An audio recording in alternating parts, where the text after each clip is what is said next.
Sejam todos Assim bem-vindos. seja. Mais uma vez, seu Arnon. Assim seja.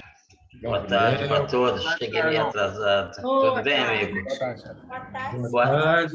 Boa tarde muito especial para todas as mulheres. Isso aí, Muito Arnon. obrigada. Obrigada, seu Arnon. Obrigada.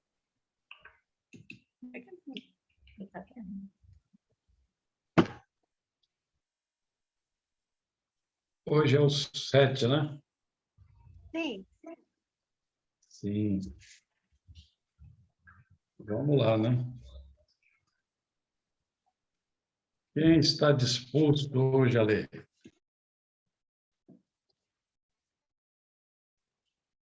Todo mundo, né? Quem Posso está ler? querendo ler? Ele estava lendo, Fernando? Sim. Ô, Fernando, que bom. Vamos lá. Item 7. Só para lembrar aqui, né, Fernando? Nós estamos... Vou voltar aqui só um pouquinho para a gente poder saber, né? Sobre o purgatório, não é isso?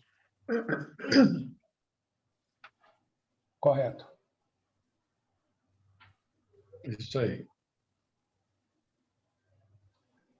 Item 7. Se considerarmos como é grande o sofrimento de certos espíritos culpados no mundo invisível, como é terrível a situação de alguns, de que angústias se tornaram presas, quanto a essa situação, se faz mais penosa pela impossibilidade de lhe verem o fim.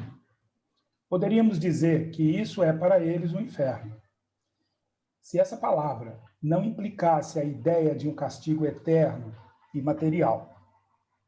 Graças à revelação dos Espíritos e aos exemplos que eles nos ofereceram, sabemos que a duração da expiação está subordinada ao melhoramento do culpado.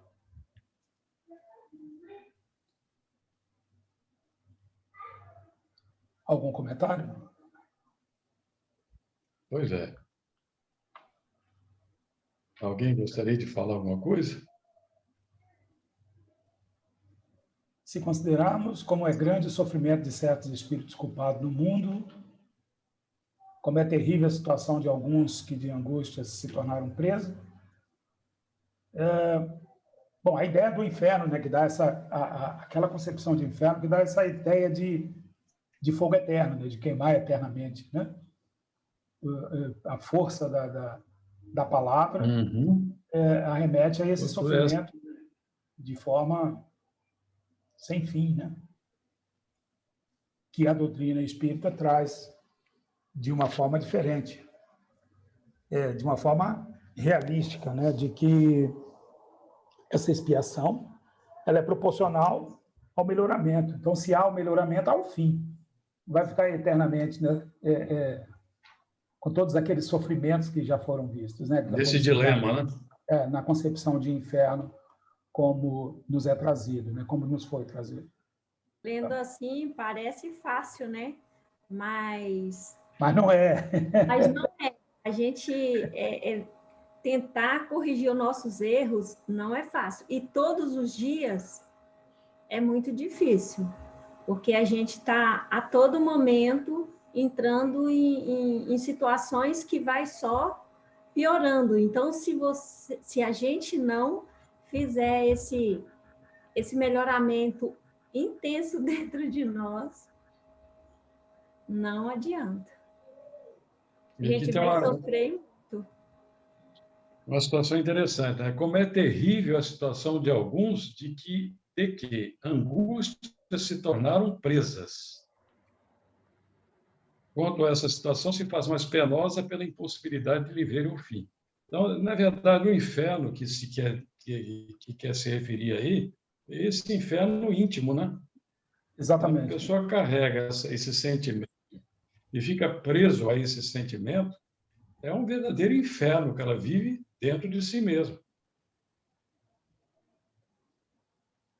Quando a gente busca a essência disso, Egeu, é muito doloroso, né? É muito doloroso, porque a nossa condição psicológica, aquilo que a gente traz dentro da gente, que hoje hoje eu tenho uma compreensão maior no sentido das origens, do status de estar passando por aquilo e das expectativas que vêm.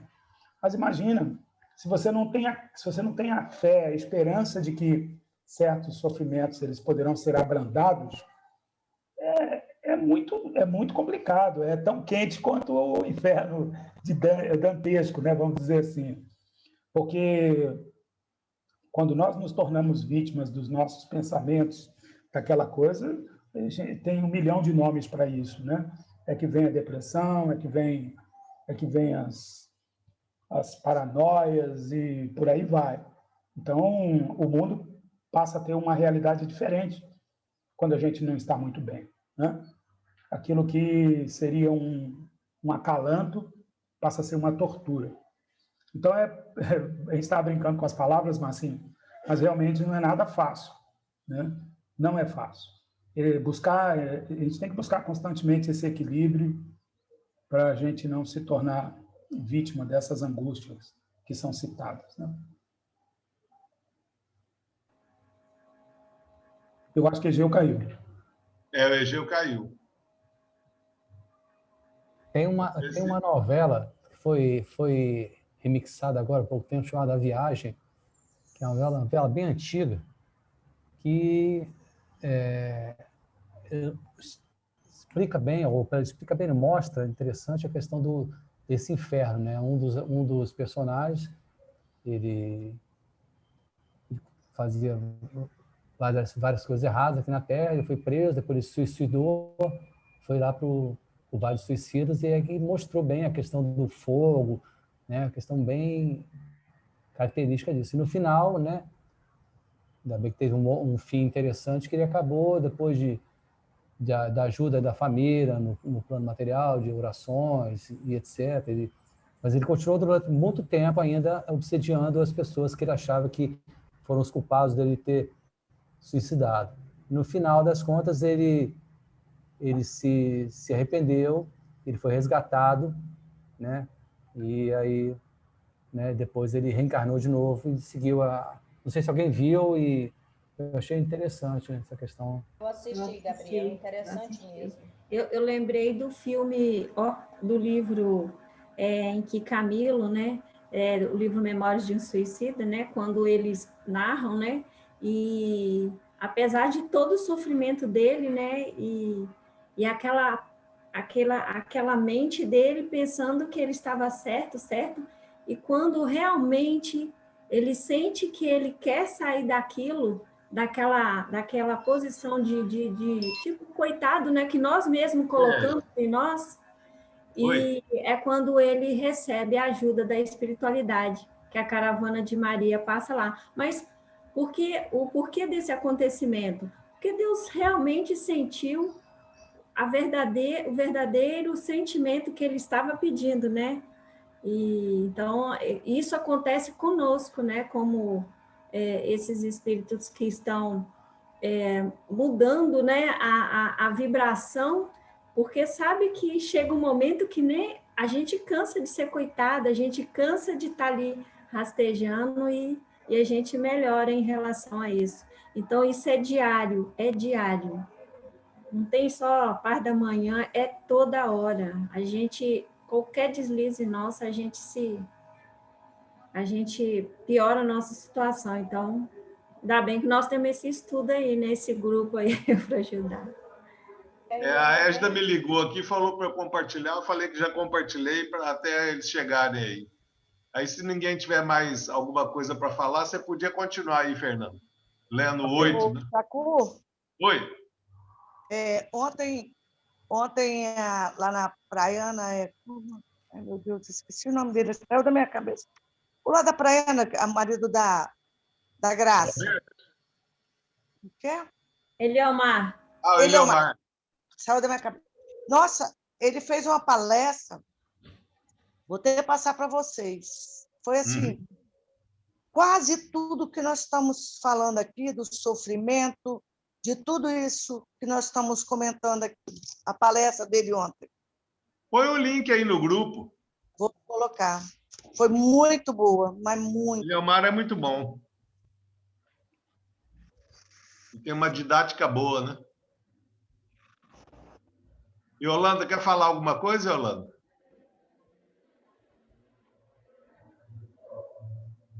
Então, posso prosseguir? Pode. Eu nem ouvi o que a Yolanda falou. Essa questão de que tudo melhora quando o nosso interior melhora, né? A gente recebe esse alerta, esse aviso, né? Em todas as lições do Evangelho, Livro dos Espíritos, toda a obra básica, de todas as obras complementares, né? De que é isso aí, qualquer inferno, qualquer castigo que a gente ache, né? Qualquer vicissitude, ela vai ser amenizada à medida em que amadurecemos o espírito, em que eduquemos o nosso espírito, né? Uma hora a gente internaliza isso e entende definitivamente, né?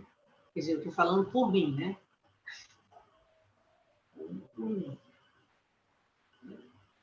Ok, a gente deseja. Pode continuar aí, Egeu. Não dá. Eu estou no celular 4G. Você não está conseguindo ler aí também, não, né? Não. Estou no 4G aqui. Eu ativei o Wi-Fi para poder entrar. Aham. Tá? Ô, Fernando, continua lendo aí, então. Então, vamos lá. Item 8. O Espiritismo não vem, pois, negar a existência das penas futuras, mas, pelo contrário, constatá-las. O que ele destrói é a ideia do inferno localizado, com suas fornalhas e suas penas irremissíveis. Não nega o purgatório, desde que prova que estamos nele. Define e precisa o purgatório ao explicar as causas das misérias terrenas e, com isso, reconduz à crença aqueles que o negavam. O Espiritismo condena as preces pelos mortos? Bem ao contrário, pois os espíritos sofredores as solicitam. Faz delas um dever de caridade e demonstra a sua eficácia para os conduzir ao bem, abreviando dessa maneira os seus sofrimentos. Aí tem uma nota. Prossigo? Tem uma nota 21. Lê só mais esse pedacinho para terminar o item, a gente vai lá para a nota. Não, tá certo. A nota só... Hein, Fernando? Sim. A nota consiste só no seguinte: ver o Evangelho segundo o Espiritismo, capítulo 27, a ação da prece. É só isso a nota. Ok. Obrigado. Falando da inteligência, o Espiritismo reconduz os incrédulos à fé, induzindo à prece os que dela se afastaram. Mas ensina que a eficácia das preces depende do pensamento e não das palavras. Que as melhores preces são as que partem do coração e não apenas dos lábios. Aquelas que são ditas por nós mesmos e não as que mandamos dizer por dinheiro. Quem ousaria reprová-lo por isso?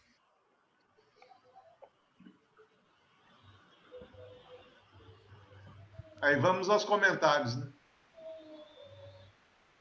É bem autoexplicativo, né, esse texto. Tudo que o que a doutrina faz é tirar o imaginário e botar o palpável, como se diz, a fé raciocinada, né?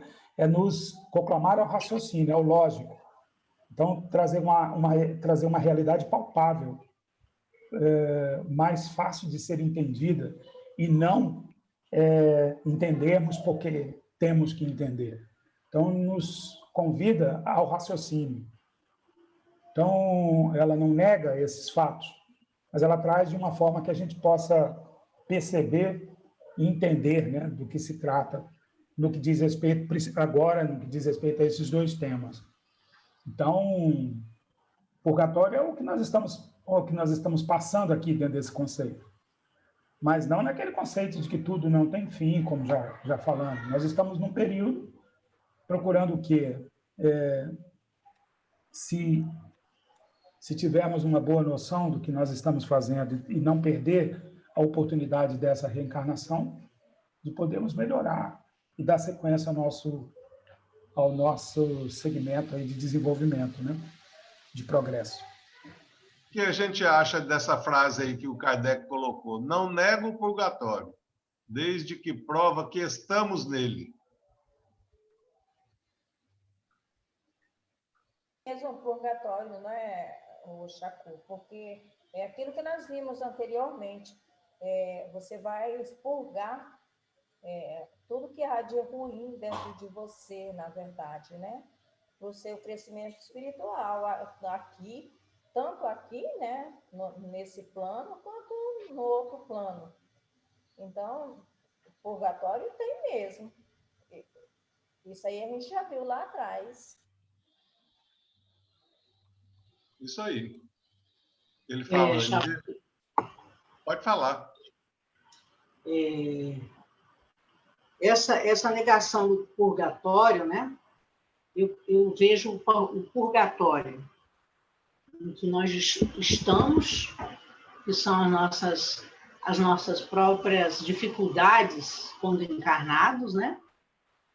E o purgatório pós-desencarnado, que é aquela fase que passamos até nos reequilibrarmos, né? Para entender o estágio em que se encontra o espírito quando desencarna, né? E quando aqui estamos. Nas duas condições, sabemos todo o sofrimento que passamos, porque tudo que vai nos fazer, que nos faz sofrer, tem consequência, primeiro, interna. Né? É como eu vejo a vida, se eu amo, se eu perdoo, se eu odeio, como eu me relaciono com tudo e todos à minha volta.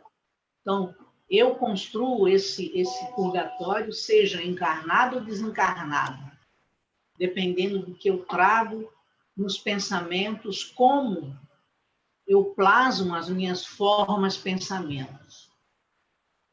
Então, ele vai existir nessas situações. O que ele fala lá em cima, a duração, a expiação, está subordinado ao melhoramento do culpado. Isso desencarnado ou encarnado. Isso mesmo. Em relação ao Chacu. Oi.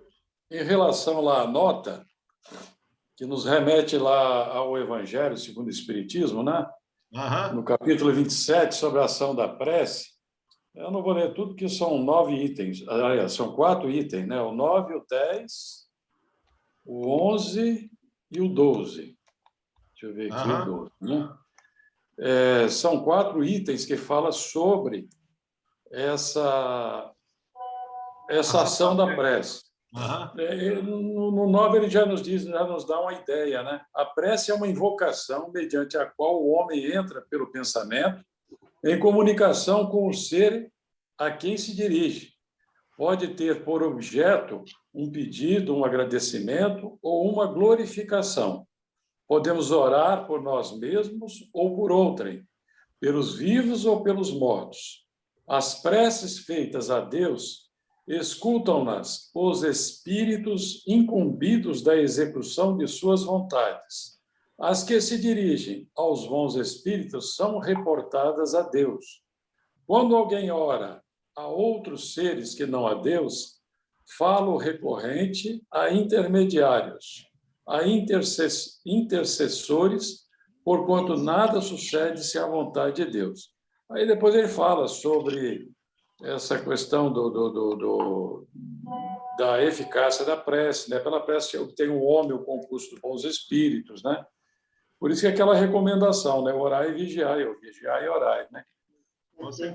Sim, não é nem Vale a pena depois dar uma olhadinha nesses itens, eles são muito interessantes em relação à prece.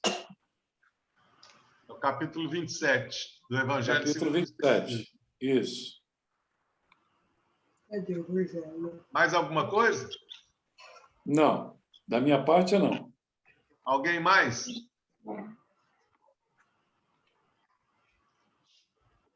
Podemos passar para o próximo?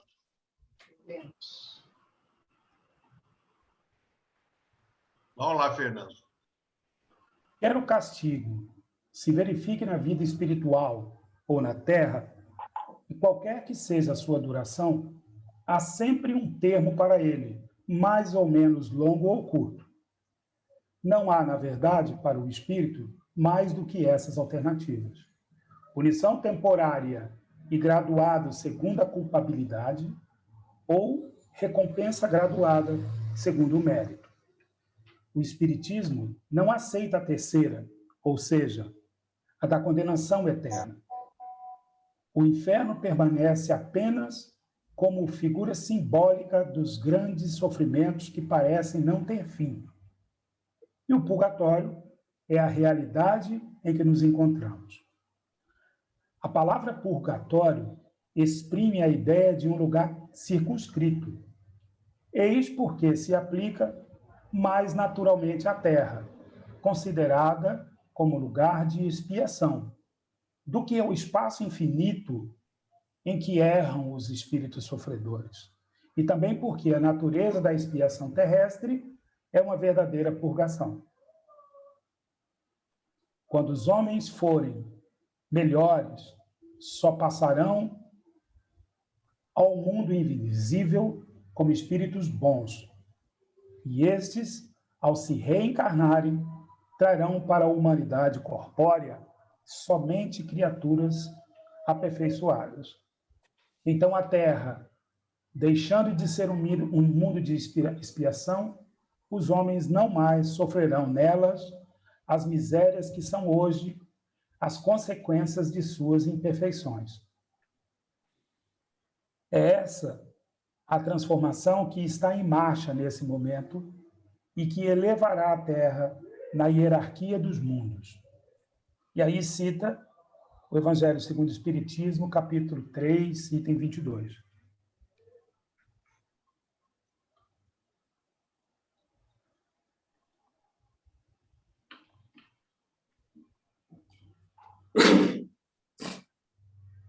Aí aqui ele coloca, o purgatório é a realidade em que nos encontramos.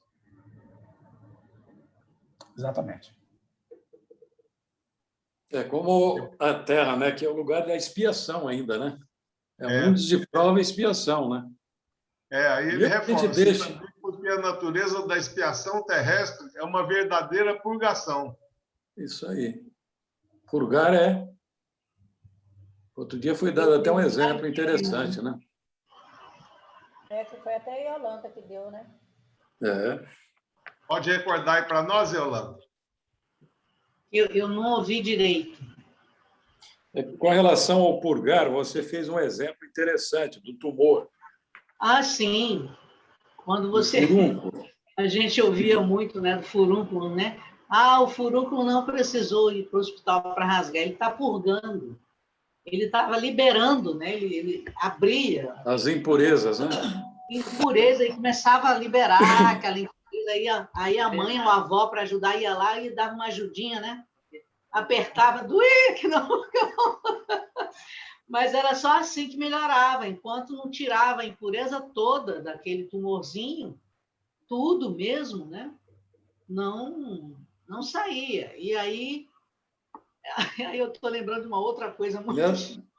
E eu também, Yolanda. E não adiantava só tirar a secreção, não. Isso. Tinha uma outra, última coisa que tinha que sair, que eu esqueci como que chamava aquilo. Carnegão. Carnegão, camarada! Isso, Yolanda, lembrei, foi disso. Depois de jogar aquelas impurezas toda fora, enquanto esse bendito carnegão não saísse, ele não cicatrizava. Não, e ele podia cicatrizar e sair em outro local. E eram 7, hein? Agora, pensa para você eliminar essa criatura que ficava dentro do furúnculo. E nessa época de igreja, vai chegar uma hora que você vai estar frente a frente novamente com a mesma situação, e aí você vai escolher se vai resolver bem ou não. Ou seja, você vai jogar esse carnegão espiritual fora ou não. Isso Aí aí. é questão de paciência, não é? Depende muito da paciência agora, né? Para nós aqui. Paciência e resistência. E coragem. Você tinha que ter muita resistência para a avó ou a mãe espremer aquilo. A gente antigamente gritava assim, ai, mamãe, está doendo. Hoje a gente grita, ai, meu Deus, que sofrimento. Aí, transportando esse furúnculo aí para a nossa vida, né? Enquanto você não conseguir eliminar esse carnegão da sua vida, né? Esse grande mal da sua vida, então você não cresceu o suficiente espiritualmente para você não estar mais nesse mundo de expiação, né? Então, quer dizer, é paciência mesmo para você superar tudo que tem de ruim dentro de você. Porque, como exemplo seu aí, Yolanda, o furúnculo é uma coisa ruim, né? Ele está jogando coisa ruim de dentro do seu organismo para fora. A mesma coisa é conosco, né? Espiritualmente. A gente tem que tirar todas as maldades do nosso coração, sermos bondosos, né? Caridosos, que nem falam, né? A caridade é uma das maiores virtudes, né, que nós temos e aprendizado, né, para nossas vidas. A gente vai padecer enquanto não fizer isso. E tem que espiar mesmo, vigiar. Então, dentro dessa fala sua, Cleonice, nós podemos dizer que a purgação é da nossa alma? É a purgação das feridas da alma? Sim, porque o nosso corpo, ele traduz os sofrimentos da nossa alma, não é? Eu vejo dessa forma, porque não teria outro motivo para a gente estar aqui. Então, não precisaria, se não fosse o nosso espírito, se o nosso espírito não precisasse ser cicatrizado, vamos dizer assim, nós não precisaríamos desse corpo aqui. Para que estarmos aqui, né? Pelo menos a minha imaginação é essa. O que você está falando é a resposta sobre essa parte que eu coloquei em azul aqui. Quando os homens forem melhores, só passarão ao mundo invisível como espíritos bons. E estes, ao se reencarnarem, trarão para a humanidade corpórea somente criaturas aperfeiçoadas. Então, a Terra, deixando de ser um mundo de expiação, os homens não mais sofrerão nela as misérias que são hoje as consequências de suas imperfeições. Né? Consequências. Então, a purgação seria uma purgação da alma. Exatamente. Eu acredito que, mesmo não sendo mais um mundo de expiação, mesmo sendo de regeneração, onde os homens serão melhores, assim mesmo eu acredito que ainda há, é lógico, ainda há sofrimentos, né? Porque no dia que não houver mais sofrimento para o ser humano, aqui nesse planeta, ele vai para um planeta superior, né? Com certeza. Isso mesmo. Egeu, quer falar alguma coisa aí, Egeu? Não, já está bom. O pessoal já falou bastante aí. Alguém mais quer falar? Aqui, quando ele se refere aqui ao Evangelho, é lá naquela parte, né, do Evangelho, no capítulo 3, que fala sobre muitas moradas na casa do Pai, né? Do meu Pai. Sim. Né? Uhum. É nesse item, nesse capítulo aí que ele está se referindo. Né? Muitas moradas na casa do Pai. Né? Muitas moradas na casa do meu Pai. Entendi. Aí ele fala diferentes estados da alma, na erraticidade, diferentes categorias de mundos habitados, destinação da Terra, causas das misérias humanas. Isso aí. Outro Progressão exemplo, dos mundos, progressão dos mundos, né? mundos de expiações e de provas, e por aí vai. Isso aí. Podemos passar para o item 10? Vamos lá. Item 10. Mas por que o Cristo não falou do purgatório? É que, não existindo a ideia, não havia palavra especial para representá-la.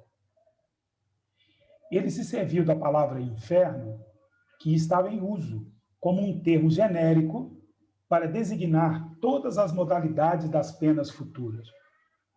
Se ao lado da palavra inferno tivesse criado um termo equivalente a purgatório, não teria podido precisar-lhe o sentido sem tocar numa questão reservada ao futuro.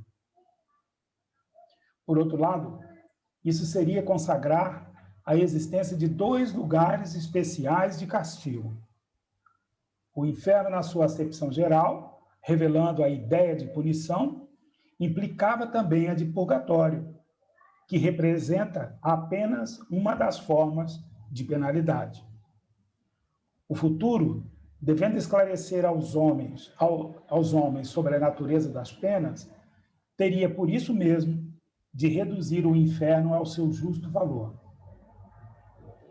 Desde que a Igreja achou de seu dever, após 6 séculos, suprir o silêncio de Jesus a esse respeito, decretando a existência do purgatório, foi por haver julgado que ele não havia dito tudo, porque não será assim para os outros pontos, como para esse. Deixe-me ler esse parágrafo de novo.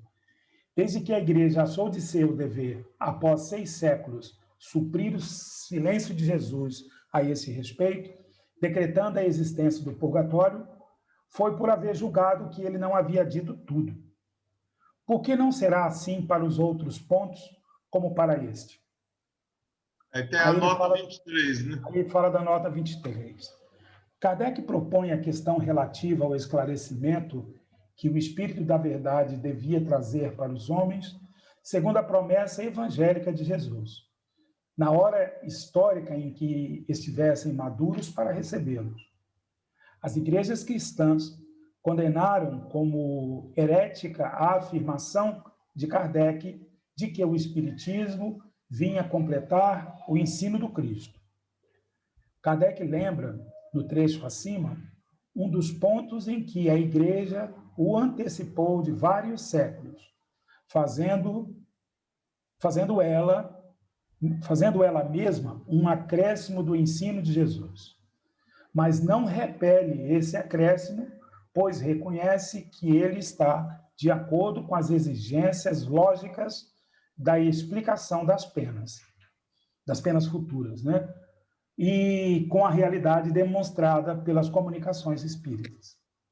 Localizando o purgatório na Terra, em virtude da natureza expiatória do planeta, Kardec, ao mesmo tempo, extingue a fonte de rendas das indulgências que provocou a rebelião da Reforma e justifica o protesto de Lutero. Nota do tradutor. Isso é seu Herculano que faz essa nota aí, né? Esse Herculano é fantástico, hein? Ele é. Eu gosto muito do seu Herculano. As colocações dele são bem firmes e autênticas, né? Ele está sempre ao lado, ele segue para e passo os ensinos trazidos por Kardec. Com certeza. Acrescenta, né? Ele acrescenta, né? Parece até o Kardec falando. Exatamente. Tanto é que o Chico, né? O Emmanuel, que foi colocou através do Chico, né? Que ele foi o melhor método que mediu Kardec. Mediu Kardec, você fala sempre, é verdade. E realmente é. É verdade. Parece o Kardec falando, é impressionante. E tem uma forma de falar muito simples, né? Ele tem. São vários livros que ele tem. E os livros dele são muito claros. Ele escreveu muito, ele era além de escritor, aliás, além dele era um palestrante muito requisitado, era um poeta e conhecia vários idiomas. E ele fez a tradução do livro Céu e Inferno, do Evangelho, fez também do Livro dos Espíritos e o Livro dos Médiuns, se eu não me engano. E a Gênese, eu acho que nem lembro mais, eu não sei se foi a Gênese ou o Livro dos Médiuns. E a gente vê que nas notas que ele coloca nos livros são muito interessantes, as notas são muito explicativas. Ele segue o mesmo tipo de raciocínio do Kardec, a mesma didática, né? Verdade.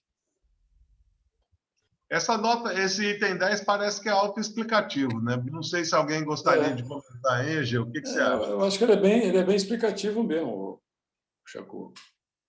E eu acho que com isso a gente encerra o capítulo 5, né? Acaba ele, é verdade. Aqui a próxima é Doutrina das Penas Eternas. É o capítulo 6. O que vocês acham? Vamos ler o primeiro ou não? Faltam 10 minutos, né? Então vamos. Lê o primeiro, né? Toca aí, então, Fernando. Capítulo 6, sexto, Doutrina das Penas Eternas. Origem da doutrina das penas eternas. A crença na eternidade das penas perde terreno cada dia, de tal maneira que, mesmo não sendo profeta, podemos prever o seu fim próximo. Ela tem sido combatida por argumentos tão poderosos e decisivos que parece quase supérfluo quando ocuparmos-nos dela hoje, bastando que a deixássemos extinguir-se por si mesma. Não se pode, entretanto, esquecer que, por mais caduca que ela pareça, ainda permanece como o centro de resistência dos adversários das ideias novas. O ponto que eles defendem com mais ardor, porque é um dos seus flancos mais vulneráveis e porque preveem as consequências de sua queda. Nesse sentido, a questão merece um exame sério. A doutrina... Porque eu acho que o segundo é mais... Chaco? O item 2 desse capítulo, eu acho que ele ajuda bastante o primeiro, tá? Então vai lá, Fernando. Item 2. A doutrina das penas eternas, como a do inferno material, teve a sua razão de ser quando podia servir de freio para os homens intelectual e moralmente pouco desenvolvidos. Da mesma maneira que eles não podiam impressionar-se muito com a ideia de penas espirituais. Também não se impressionariam com penalidades temporais. Não compreenderiam mesmo a justiça das penas graduais e proporcionais, porque não estavam aptos a apreender as nuances quase sempre sutis entre o bem e o mal, nem o valor relativo das circunstâncias atenuantes ou agravantes. Quer ler logo o terceiro também? Eu acho bom, né? Quanto mais próximos do estado primitivo, mais materializados são os homens. O senso moral é o que se desenvolve mais tardiamente. Por isso mesmo, só podem fazer uma ideia muito imperfeita de Deus e de seus atributos, e uma ideia igualmente vaga da vida futura. Assemelham Deus à sua própria natureza, figurando-o como um soberano absoluto, tanto mais temível quanto é invisível, como um déspota que, oculto no seu palácio, jamais se mostra ao povo. Deus só é então poderoso pela força material, porque eles não compreendem o valor espiritual.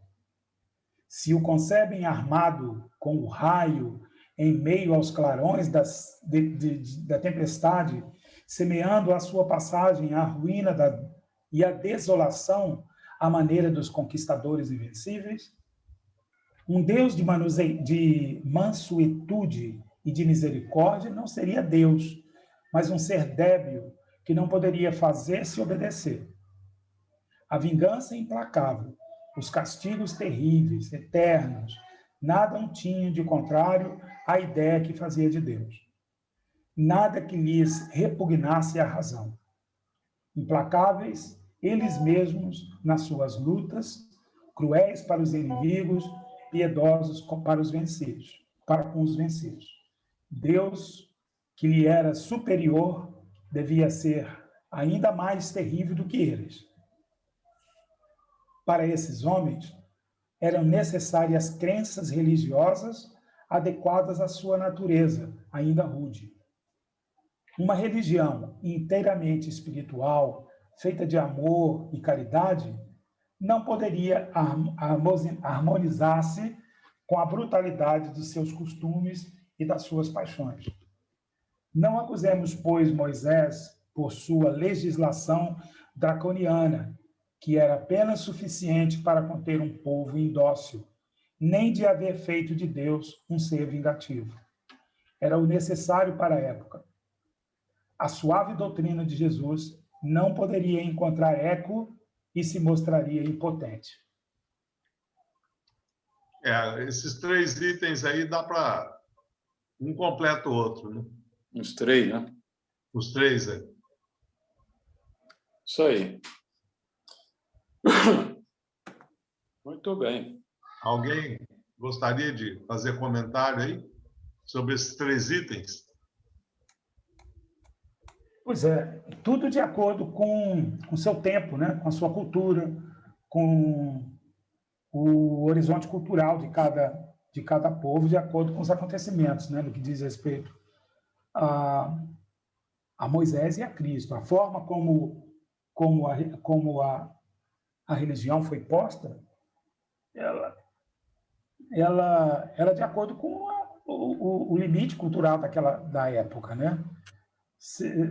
A característica dos povos era essa: conquistadores, que se fortaleciam nas suas conquistas. Se eles se fortaleciam nas suas conquistas, truculentos, se eles se fortaleciam nesse, o Deus deles não seria um Deus. Eles não iriam entender esse Deus, né? De carinho, pois é. Tem que ser um Deus guerreiro, né? Tem que ser um Deus guerreiro. Não que essa seja a essência da coisa, mas a cada povo, né? Tudo tem Você vê que tudo é gradativo, né, Fernando? Tudo é gradativo. Muito não dá saltos, né?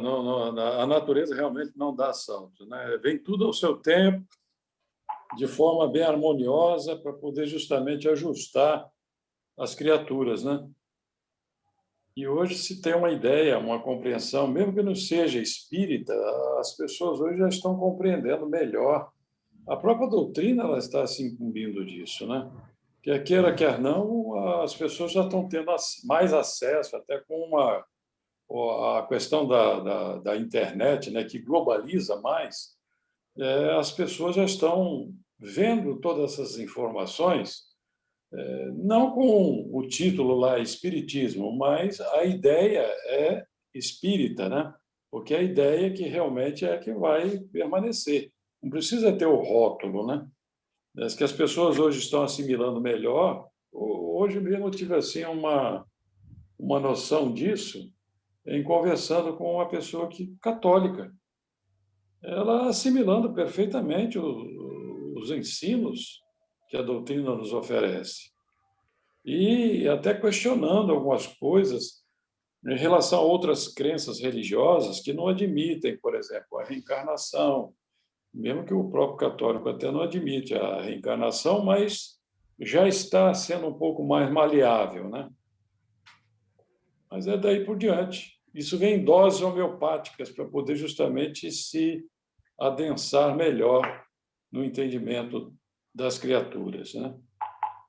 Hoje a gente pode até desencarnar como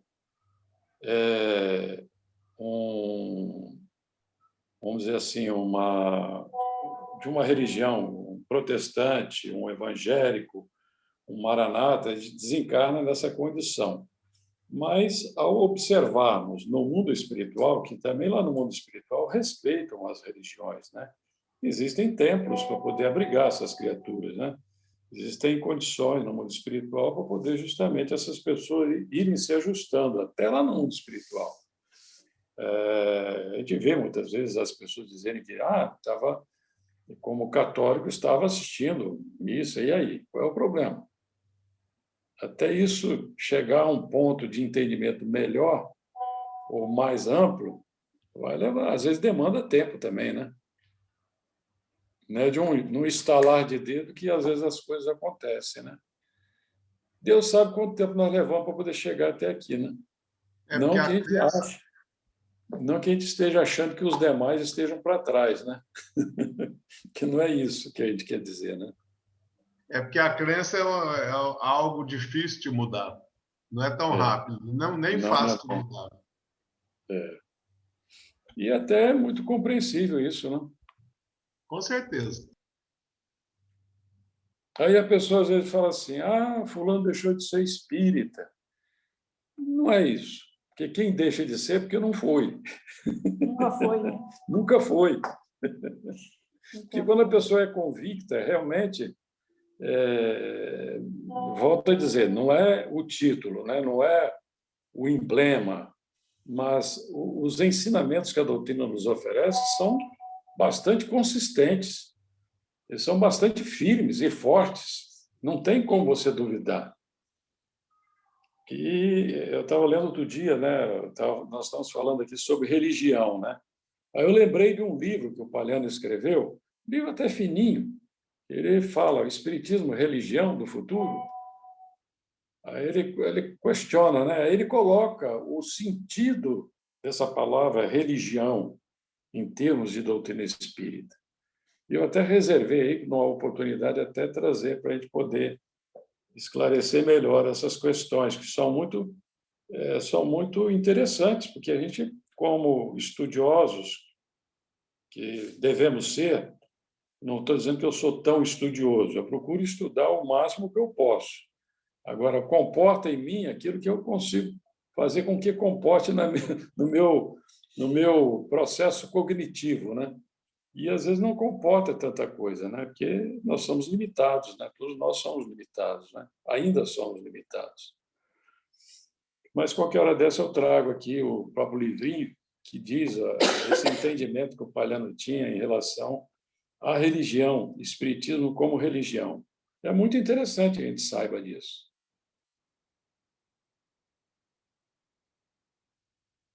Pois é, Chacu, continua aí, meu filho. Você sabe que eu não consegui entrar? São 6 horas. Estou no celular ainda. Eu não consegui entrar pelo... É porque a internet aí não voltou ainda não, né? Nada. Está entrando e caindo. Entra, fica 1 minuto, cai de novo. Tá difícil, né? E aí, o que você quer fazer, Gil? Não sei se a Aida quiser cantar, eu canto. Eu obedeço. O que você quer cantar, Aida? Vem aí, ué. Não vai, mas sim, vai pelo celular. A caminho da luz eu vou, feliz a cantar, pois já sei que Jesus ensinou, a todos devemos amar.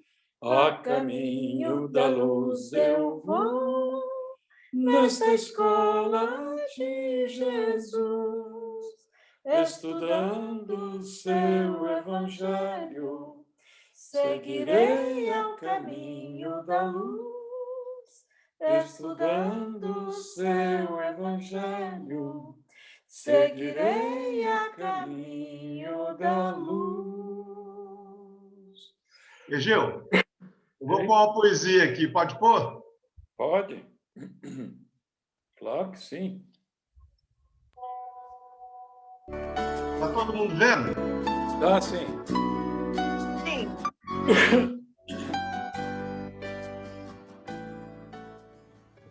Eu imaginando o dia a dia de uma mulher, eu disse assim, que todo dia seja dia de você ser bem tratada, Que a peleja da vida lhe faça encorajada.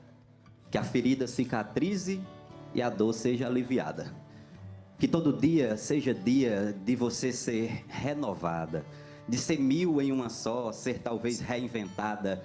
De ser o que quiser ser, sem precisar ser julgada. Mulher, que todo dia seja dia de você ser conquistada.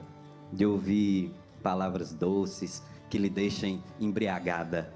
E no toque mais suave ter a pele arrepiada. Que todo dia seja dia de ter a boca beijada. Que na força da leveza tenha a cintura abraçada. Para ficar melhor só falta no cangote ser cheirada. Que todo dia seja dia de tu ser paparicada. De ter o mundo aos seus pés para você ser bajulada. E que não precise festa para você ser festejada. Que todo dia seja dia de tu ser admirada pela força, pela garra, pela coragem estampada, de ser verdadeira e justa, mesmo sendo injustiçada. Que todo dia seja dia de você ser engraçada, pois sorrir e fazer rir deixa a alma aliviada. Mas se a tristeza chegar, que tu seja consolada. Que todo dia seja dia de sair pela calçada, de caminhar do seu jeito, discreto ou com rebolada, de mini saia ou de burca, e não ser assediada. Que todo dia seja dia de você ser mais ousada, de amar quem quiser amar e por alguém ser amada. O amor é o melhor transporte para seguir essa jornada. Enfim, mulher, que todo dia seja dia de não ter a voz calada, de se alguém ousar calar, que essa voz seja elevada. Que todo dia seja o dia da mulher ser respeitada.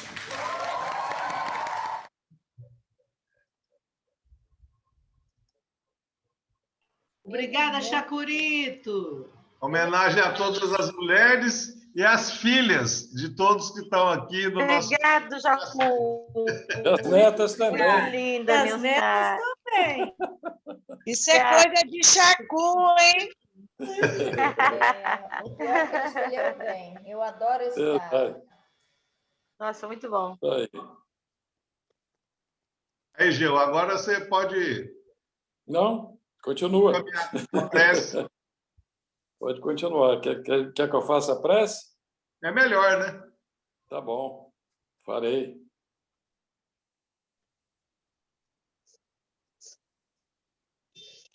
Senhor Jesus, amado mestre, amigo, conselheiro, irmão de todas as horas, nesse instante em que estamos para encerrar as nossas atividades voltadas ao estudo dessa tarde e noite, queremos te agradecer, Jesus, por esses instantes em que pudemos confraternizar os nossos corações e, ao mesmo tempo, aprender as lições do teu Evangelho de luz. Que tu possas abençoar a todos nós, abençoando a todos os lares onde a figura feminina se desponta como realmente a verdadeira figura junto aos corações que lá se encontram.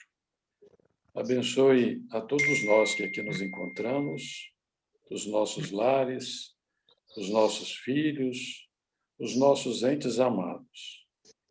Abençoando também os nossos irmãos que não puderam estar aqui conosco hoje.